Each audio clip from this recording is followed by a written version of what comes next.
खालो ये राजा हमार फल बर मसिया, सर्दी जुकाम कबो होई ना खसिया, कि तहरा मुँह में धराइला तो छटकता।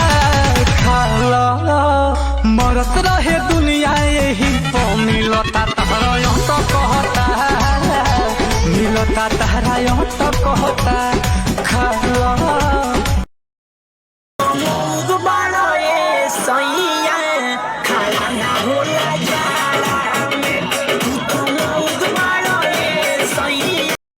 नौकरी 1000 के बढ़े जवानी बा करोड़ के, घरे आ जाए हो कर जाऊं काम काज छोड़ के। छौड़ी तोर बढ़ल जाता कवाना के देते देते छौड़ी तोर बढ़ल जाता कवाना के देते देते।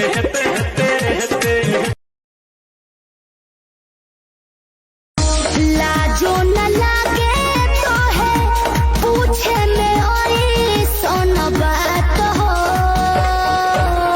कैसे बनम के कोरा सुतैलू के वाड़ी में गिली लगैलू भतार संग काका कैलू।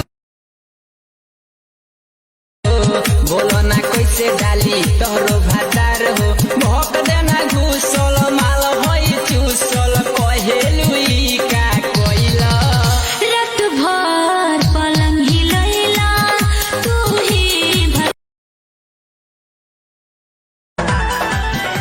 धारा के सोया पाया माजा मारे उठा के साया, धारा के सोया पाया माजा मारे उठा के साया। सोच दी होगी बर्बाद हो गया, हो की जाने पंछी आजाद हो गया।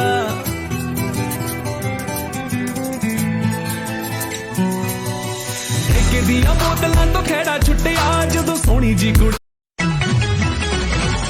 बहुत होता बदनवा सैया रोबता खजाना पल मन धियाना से आ जाना।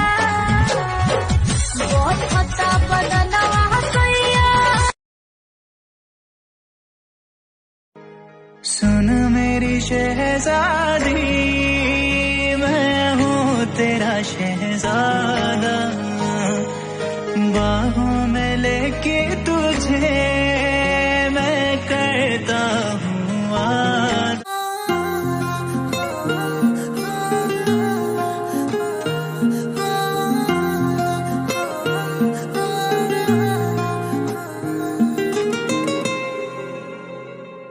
ओ मेरा पहला प्यार तुसी तुम्हें जानदा, सानू कट्ठियां नू हो गए किन्ने साल।